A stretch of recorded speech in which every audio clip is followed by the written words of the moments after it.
Katie's here. Okay, real quick. Last night, epiphany, I realized what the world of dating needs. Ready? A lemon law. A lemon law like for cars. Exactly. From the moment the date begins, you have 5 minutes to decide whether you're going to commit to an entire evening. And if you don't, it's no hard feelings, just good night. Thanks for playing. See you never. Huh? Huh? The lemon law. It's gonna be a thing. You can't trust graduation goggles. They're just as misleading as beer goggles, bridesmaid goggles, and that's just a bulky, outdated cell phone in his front pocket goggles. That one was a bummer.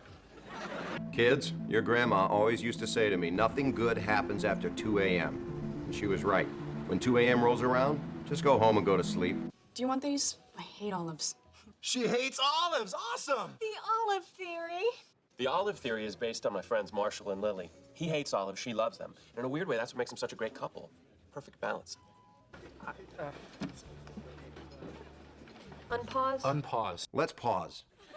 See, Marshall and Lily had a rule that at any point during a fight, they could pause and take a break. Their fights often lasted for days. Look, there's a fine line between love and insanity. It's the Dobler-Dahmer theory. Damn, I always forget the little one. If both people are into each other, a big romantic gesture works. Like Lloyd Dobler holding up the boombox outside Diane Court's window and say anything. But if one person isn't into the other, the same gesture comes off serial killer crazy or Dahmer. No. But I'm gonna give you 4 words to live by. New is always better.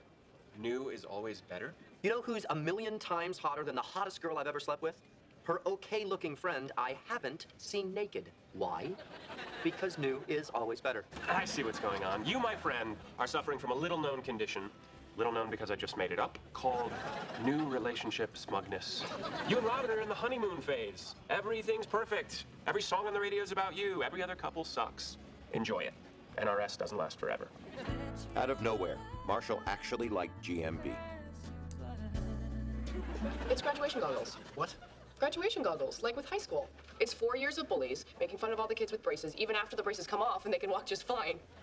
But then on graduation day, you suddenly get all misty because you realize you're never gonna see those jerks again. Jealous at all? Of course she wasn't jealous. That's the whole dynamic of your relationship. What's that supposed to mean? It's like this, my man. Every good relationship has a reacher and a settler. Exactly. One person reaches for someone out of their league. The other one settles for someone below theirs. You see, every woman, no matter how initially repugnant, has a mermaid clock. The time it takes for you to realize you want to bone her. Sure, today you see Iris as a manatee, but she ain't gonna stay that way. Marshall, your secretary's mermaid clock starts right now. Oh, it's actually a common thing. When you're around someone from your past, you kind of revert back to who you were when you knew them. There's not really a name for it, though. It's called revertigo. Yeah, I don't know about revertigo. You know who gets really bad? Revertigo? Lily when she's around her high school friend, Michelle. The looming specter of Valentine's Day fast approaching. The 2 key ingredients to my favorite day of the year, February 13th, Desperation Day. That's not a thing. It's a thing. Every woman wants a date on Valentine's Day. That neediness reaches its climax, what up, on February 13th. You may have closed the door on Barney, but he locked it. What? No, he didn't. Yeah, he got the last word, and now you want what you can't have like you always do. It's the classic lobster situation. Once you learned you couldn't have lobster, you became obsessed. Barney's the same thing, and this is gonna blow up in your face, just like the lobster blew up your face. The ring, Robin. The ring has power. When a woman puts on an engagement ring, it's like when Bilbo Baggins wears the one ring in The Hobbit.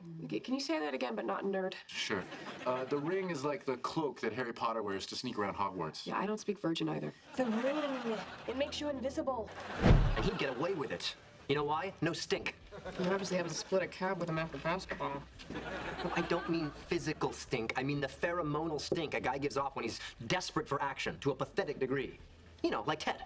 You have to wait 3 days to call a woman. That's the rule. Who even came up with that? Jesus started the whole wait 3 days thing. He waited 3 days to come back to life. It was perfect. If he'd have only waited 1 day, a lot of people wouldn't have even heard that he died. They'd be all, hey, Jesus, what up? And Jesus would probably be like, what up? I died yesterday.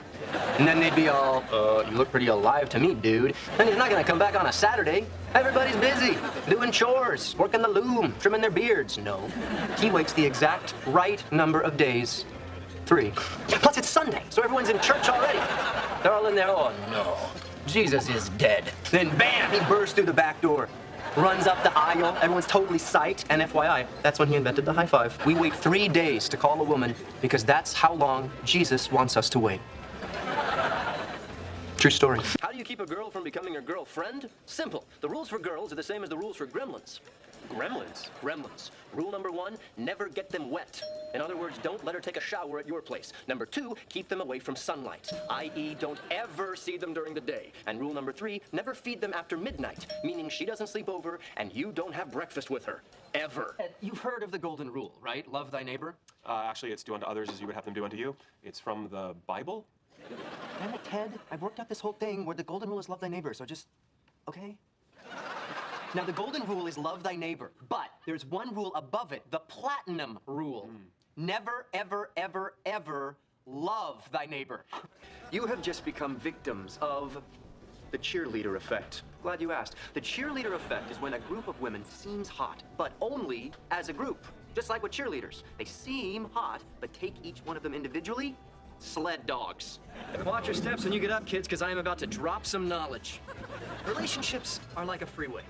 Freeways have exits, so do relationships. The first exit, my personal favorite, is 6 hours in. You meet, you talk, you have sex, you exit when she's in the shower. The next exits are 4 days, 3 weeks, 7 months. That's when you guys are gonna break up. Mark your calendars. Hey!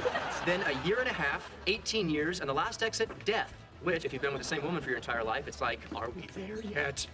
The Ewok line.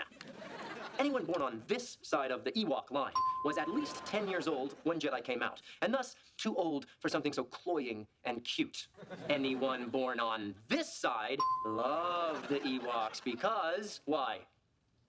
They reminded you of? Our teddies? They reminded you of your teddies. It all depends where Ted and his new fetching young Floridian are standing in relation to that puzzling meridian called the International Date Line. That's right, new theory. What's that, you ask? Nobody did. I'll now address your query. The date line is the border betwixt happiness and sorrow. On this side, you go home tonight. On this side, home tomorrow. And she's got the crazy eyes. Dude, the eyes, they're crazy.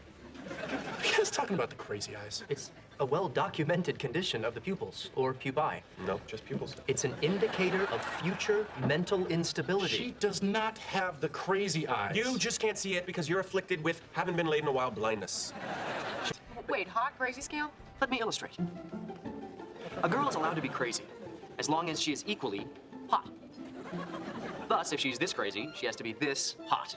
If she's this crazy, she has to be this hot. You want a girl to be above this line. Ted, do you know how long it takes a woman to decide whether or not she's gonna sleep with a guy? 8.3 seconds. After that, her decision is made. She will not change her mind. Do you guys remember Barney's whole thing about making plans in a relationship?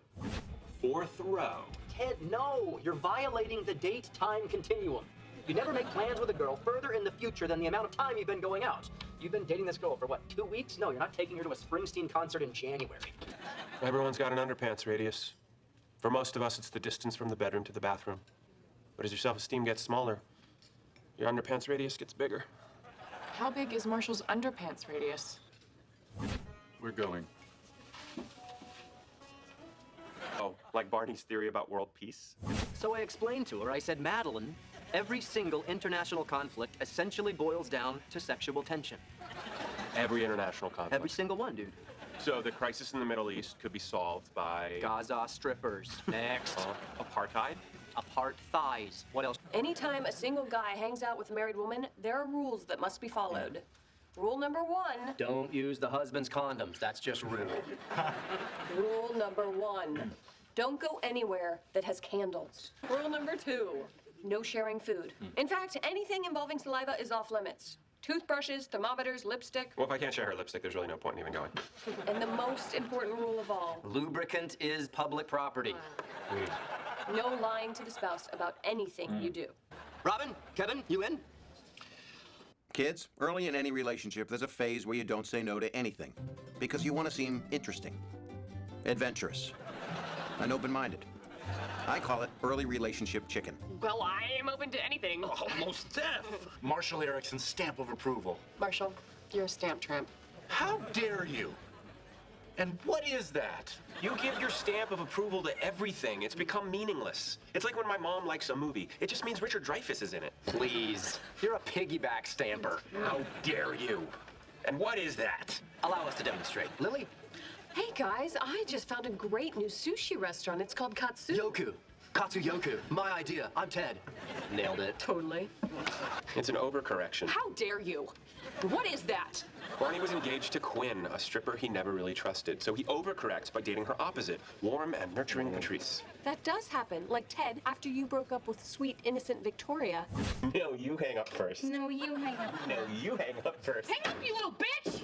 You and Robin are platonic. Please. Ted and Robin are not platonic. Just like me and Robin are not platonic. Just like no two single people in the world are ever platonic. Symposium. Two people are only platonic if, in the next 20 minutes, there is no chance of them hooking up. All depends where Ted and his new fetching young Floridian are standing in relation to that puzzling meridian called the International Date Line. That's right, new theory. What's that, you ask? Nobody did. I'll now address your query. The date line is the border betwixt happiness and sorrow. On this side, you go home tonight. On this side, home tomorrow. And